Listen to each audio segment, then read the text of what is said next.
और वो नहीं, कह रहे हैं हम तो बिल्कुल तैयार हैं। हम आप लोगों की पार्टी इलेक्शन जीत सकेगी।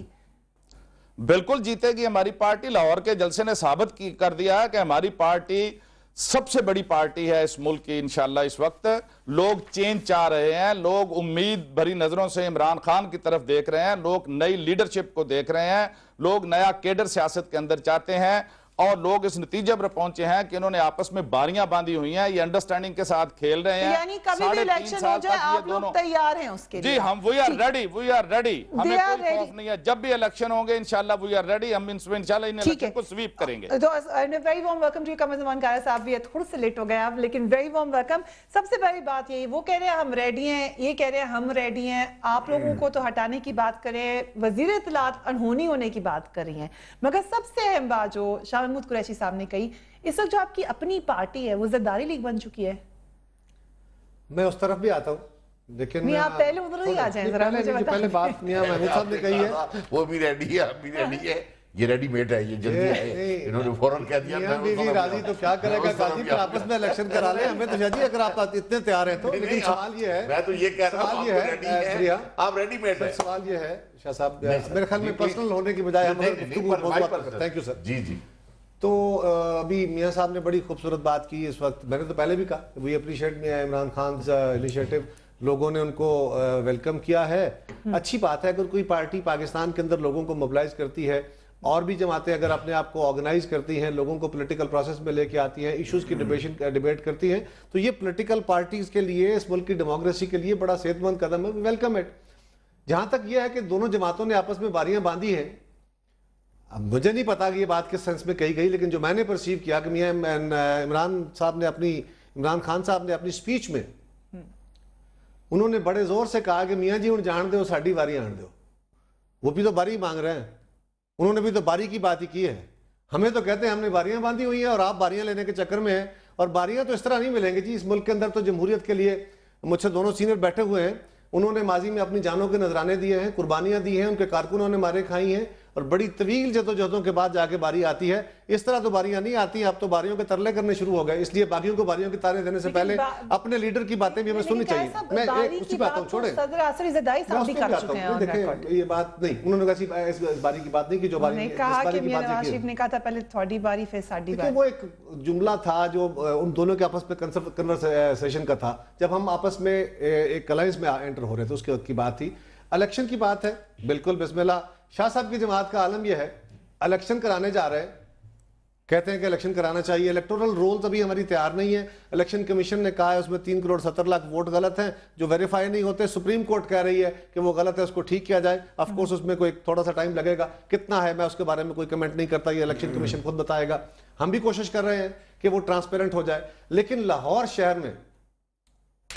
शहर में मियां महमूद रशीद साहब के शहर में एक सीट है आजाद कश्मीर असेंबली की, जिसमें टोटल 7 या 8 पोलिंग स्टेशन है।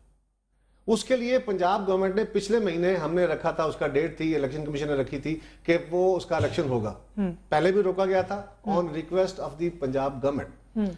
आज भी पंजाब गवर्नमेंट ने in writing chief election commissioner of Azad Kashmir को लिखा है कि उस 6 या 7 पोलिंग स्टेशंस के लिए हमारे पास पुलिस की नफरी नहीं है, इसलिए आपके पास लेटर नहीं है इस वक्त। इत्तेफाक से मैं लेटर मेरे पास नहीं, बट दिस इज ओपन, जो सारे मीडिया के पास है। मैं जो बात कह रहा हूँ ये सर्टिफाइड बात है, मैं अपने तौर पे नहीं कह रहा। उन्होंने कहा है कि ये इलेक्शन पोस्टपोन कर दिया जाए, इसके लिए हालात नहीं है, लोग एहतजाज कर रहे हैं, सड़कों पे हैं, और डेंगू के लिए भी हम काम कर रहे हैं, और हमारे पास इन 7 पोलिंग स्टेशनों को संभालने के लिए पुलिस फोर्स नहीं है। ये वर्डिंग है उस लेटर की, बाकी इस पे मैं बात नहीं करता। तो जहां तक शाह महमूद साहब ने कहा, मुतालबा संजीदा है ही नहीं। मैं तो सिर्फ इतना कह रहा हूं जो मैंने समझा है। अब इसकी संजीदगी के बारे में तो ये खुद बेहतर जान सकते हैं, कौम बेहतर जान सकती है कि एक तरफ आप लाहौर शहर के 7 पोलिंग स्टेशनों वाली छोटी सी कंस्टिट्यूंसी का इलेक्शन कराने की पोजीशन में नहीं है, और गवर्नमेंट ऑफ, मैं ये किसी एक बंदे की बात नहीं है, गवर्नमेंट ऑफ पंजाब लिख के कह रही है कि इस इलेक्शन को पोस्टपोन किया जाए क्योंकि हालात ठीक नहीं है। तीसरी बात, इसमें मेरे ख्याल से शेख साहब भी बड़ी अच्छी तरह रोशनी डाल सकते हैं कि पंजाब गवर्नमेंट लेट इलेक्शन क्यों कराती है। मुझे नहीं पता जी, ये तो जो उन्होंने कहा है, ये तो उनका अपना फैसला है, लेकिन जो लिख के उन्होंने भेजा मैं उसकी बात कर रहा हूं। जहां तक ताल्लुक शाह महमूद साहब का है, शाह महमूद साहब ने जब वो हमारी जमात में थे, उन्होंने सर्व किया है, उनका हक है कि वो जमात छोड़ के गए हैं। उन्होंने असेंबली की सीट भी छोड़ी है जो पार्टी की बुनियाद पर उन्होंने जीती थी, बड़ा अच्छा किया। साथ उन्होंने कुछ बातें भी की हैं, मैं उनकी असेंबली की सीट छोड़ना और पार्टी छोड़ने को उनका हक समझता हूं, उनका सियासी हक है, उन्होंने अपना इस्तेमाल किया है। सवाल यह है कि उन्होंने कहा कि ये बीबी शहीद की जो विजन था वो उनके साथ दफन कर दिया गया। शाह महमूद कुरैशी साहब को सिर्फ इतना मुझे कहना है कि उन्होंने बीबी शहीद के विजन के दफन होने के बाद जरदारी साहब की क़यादत में इलेक्शन में हिस्सा लिया, 3 साल तक वो वजीर रहे, और जिस दिन कैबिनेट रीशफल हुई उस दिन वो वजीर बनने के लिए तशरीफ ले गए। वजारत का फैसला होना था, उनको सिर्फ ये कहा गया था अगर वजीर बन जाएं, आपको वजीर खारजा की बजाय वाटर एंड पावर की वजारत दे रहे हैं। इस पे नहीं, मैं जो कह रहा हूँ वजारत तो आपकी भी गई थी नहीं, मैं कोई कंपैरिजन नहीं करता। मैं कारकुन हूँ, वो लीडर थे, वो बड़े आदमी है, वो उनके साथ मेरा क्या मुवाजना। हालांकि करना इनको भी यही चाहिए था। नहीं, मेरी जमात का, मैं अपनी पार्टी का कारकुन हूँ, मैं अपनी जमात का पाबंद हूँ। मैं समझता हूँ कि मेरी क़यादत बेहतर फैसला कर सकती है। अगर उन्होंने मुझे 4 वजारतों का इंचार्ज बनाए रखा था तो वो भी एक वक्त था, और मैं समझता हूँ कि मेरी जमात का फैसला दुरुस्त था, उस वक्त भी दुरुस्त था, अब भी दुरुस्त है। लेकिन शाह महमूद साहब का इशू ये था कि उन्होंने पोर्टफोलियो के ऊपर, वजारत के ऊपर नहीं, जो मैं कह रहा हूं या उसको कंट्राडिक्ट कर दे या हालात, ये मेरे दोनों सीनियर बैठे हुए ये भी जानते हैं, ये खुली बात है। शाह महमूद साहब उस दिन वजीर आजम साहब के पास तशरीफ ले गए, जहां सारे वज़रा गए थे जिनका हलफ होना था, और वहां पे उनको बताया गया, उन्होंने कहा जी नहीं, मैं तो वजीर खारजा बनूंगा। उस पोर्टफोलियो के इशू पे उन्होंने वजारत छोड़ी, उन्होंने हुकूमत से अलग की, फिर उसके बाद उन्होंने प्रेस कॉन्फ्रेंसें की, फिर उसके बाद उनको ये भी याद आना शुरू, और फिर 6 महीने बाद याद आया कि बीबी शहीद का विजन खत्म हो गया। वो मियां साहब के साथ जाके मिले, और भी कहीं मिले, उन्होंने अपने हल्के की डेवलपमेंट का जो काम ऑनगोइंग था वो भी करवा लिया। सारा कुछ करने के बाद शाह महमूद साहब पीपल्स पार्टी को बेसिकली प्रिंसिपली छोड़ चुके थे, अब उसका ऐलान उन्होंने आज कर दिया। उनको सिर्फ ये चाहिए तो कि वो असूलों की बातें जरूर करें। पीपल्स पार्टी है वो वाकई मोहतरमा बेनजीर भुट्टो वाली पार्टी है। मैं तो स्टेट में पूछ रही हूं, ज़रदारी लीग नहीं है, उन्होंने कहा ज़रदारी लीग। मैं बताता हूं, बात यह है कि कोई जमात भी किसी एक जगह स्टैग्नेंट नहीं होती। ये मेज तो नहीं है ना कि जिसने 10 साल के बाद भी इसी शक्ल में होना है। जमातें अफराद पे मुश्तमिल होती हैं, उनमें तब्दीलियां आती रहती है, लीडरशिप चेंज होती रहती है, हालात बदलते रहते हैं। जब शहीद जुल्फ़िकार अली भुट्टो को उस दौर में प्रेशर में कुछ लोगों ने छोड़ा था, तो उस वक्त भी ये इल्जाम लगाए गए थे कि ये वो पार्टी नहीं है जिसपे जिसकी बुनियाद रखी थी। एक मिनट ठहरिए। जब मोहतरमा बेनजीर भुट्टो शहीद के कुछ साथियों ने उस वक्त प्रेशर में आके पार्टी को छोड़ा, उन्होंने भी कहा कि ये भुट्टो साहब की पार्टी नहीं है, या तो बेनजीर ने पीपल्स पार्टी को खराब कर दिया है। आज भी वही स्टीरियो इल्जाम है जो शाह महमूद साहब ने पुराने पता नहीं पर्चे कहीं से उठा के पड़े हैं। सवाल ये है कि पाकिस्तान पीपल्स पार्टी की क़यादत मोहतरमा बेनजीर भुट्टो ने जरदारी साहब को दी थी, और पीपल्स पार्टी के कारकुनों ने और पीपल्स पार्टी की ऑर्गेनाइजेशन ने उन पर ट्रस्ट किया है। मुझे उन्होंने किसी लीगल डॉक्यूमेंट में बांधा हुआ है। जरदारी साहब ने, एक मिनट सुनिए जरा, जरदारी साहब ने क्या पाकिस्तान पीपल्स पार्टी की ऑर्गेनाइजेशन को या उनके कारकुनों को किसी डॉक्यूमेंट में बांधा हुआ है? लीगल एग्रीमेंट है। ये तो बड़ा सिंपल इशू है कि जब कारकुन उनके साथ है, जमात का स्ट्रक्चर उनके साथ है और वो पार्टी के लीडर है। लेकिन फिर आप ही की वजह इतलात ने कहा ना अनहोनी होने का, अनहोनी की बात और सेंस में है। बात यह है कि जब मुल्क का 62% का सूबा कहे, 62% का हुक्मरान कहे कि जी मैं तो अपोजिशन में और मैं एहतजाज करने जा रहा हूं, तो फिर अनहोनी वाली बात ही है ना। ये अनहोनी ये अनहोनी नहीं है, स्क्रिप्ट वाली बात जो की नहीं, वो छोड़े, वो उनका अपना एक नुक्ता नजर होगा, हमने तशरीह बदल दी। लेकिन आपसे मैं वक्फे पे जा रही हूँ, वक्फे के बाद में आपसे सवाल ये करूंगी कि वो कह रहे हैं कि आप लोग अपने इलाके में उधर भी नहीं इलेक्शन करा सकते, तो फिर इलेक्शन का मुतालबा किससे कर रहे हैं, क्या इलेक्शन करवाएंगे? और उसके अलावा ये कि इस वक्त ही इस्तीफे देने के ऑप्शन का ख्याल क्यों है? वक्फे के बाद बात करेंगे। Keep watching news feed.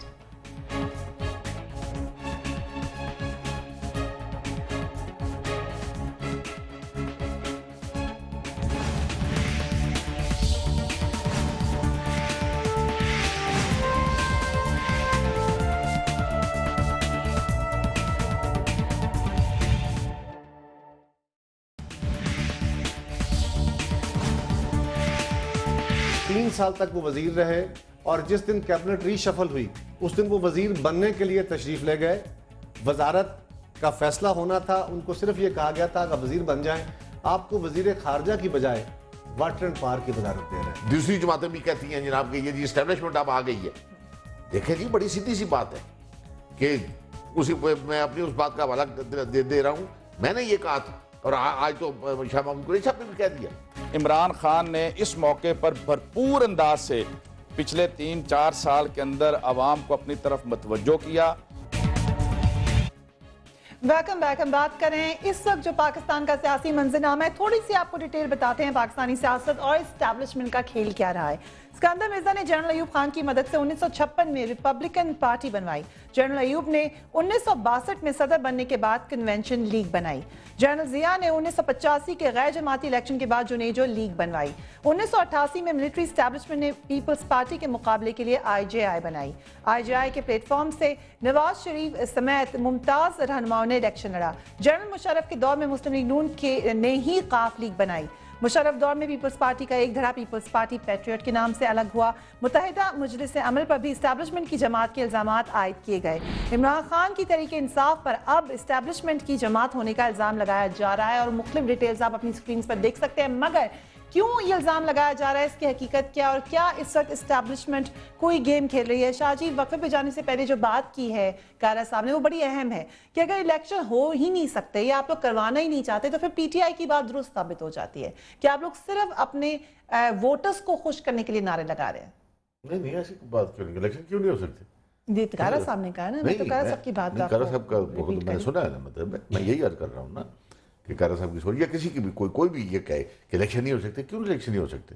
Election होते रहे। अगर इतने टेररिज्म में बाकी मुल्क चल रहा है तो इलेक्शन नहीं हो सकते। आपकी कुछ हलकों पे वो कह रहे हैं कि आपने कहा कि मैं अर्ज कर रहा हूँ मैं Punjab government law and order की तो जिम्मेदार हो सकती है। लॉ एंड ऑर्डर खराब है, ये लॉ एंड ऑर्डर ठीक है, लेकिन इंतखाबात कराने की जिम्मेदारी जो है वो फेडरल गवर्नमेंट और इलेक्शन कमीशन ऑफ पाकिस्तान की है। वो किसी थाने की नहीं है तो ना किसी सूबे के चीफ मिनिस्टर की है। मतलब ये क्या बात है कि अगर किसी, इसका मतलब तो ये हुआ ना फिर कि अगर फर्ज करो चारों चीफ मिनिस्टर कल बैठकर ये कह देते हैं कि नहीं जनाब ये तो बिल्कुल हालात खराब है, ये तो इलेक्शन नहीं होते, तो क्या हम ये कौम 50 साल तक बैठी रहेगी कि हालात ठीक होंगे फिर इलेक्शन होंगे? तो मतलब किस तरीके से मैं करता हूँ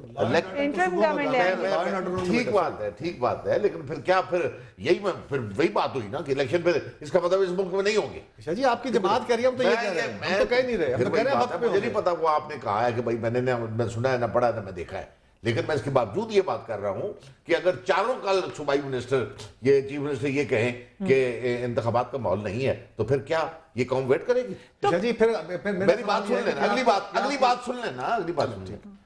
मुल्क के तमाम हालात जो बिगड़े हुए हालात हैं इस वक्त जो गंभीर हालात है जिसका जिक्र शेख साहब ने भी फरमाया है और हर लीडर इस वक्त फरमा रहा है, और नेशनल गवर्नमेंट जो इस वक्त जो वफाक की हुकूमत है, जनाब कारा साहब की हुकूमत, उनकी हालत ये है कि अब शाह महमूद कुरैशी साहब ताज़ा तरीन और मामूली नहीं इम्पॉर्टेंट पोर्टफोलियो होल्ड करने वाला फॉरेन मिनिस्ट्री, उससे पहले जनाब मिर्जा जुल्फकार साहब, जफर अली शाह, नासिर अली शाह, कितने शहीदों के नाम लूं और कितने लोगों के मैं और नाम लूं जो कि इस वक्त रूलिंग पार्टी जो इंतशार का शिकार है।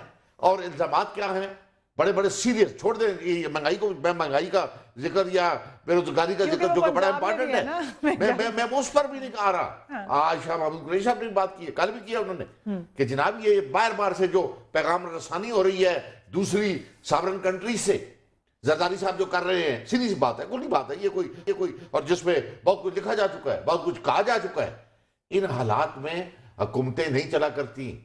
आज इस वक्त हर शख्स पाकिस्तान का शहरी जो है वो खौफजदा भी है, मायूस भी है। ये जो आपने बाहर के मामलात किए हैं शेख साहब, आप समझते हैं इसका कुछ और ताकतें सरगर्म हो चुकी हैं? क्योंकि बार आके फिर शाह साहब, मेरा ख्याल है शाह साहब जरा थोड़ा सादगी से काम ले रहे हैं। ये मेरा ख्याल मंसूर की क्या नाम है उसका, मंसूर इजाज के खत के लिख रहे हैं, भी अपने जलसे में किया है शाह जी ने।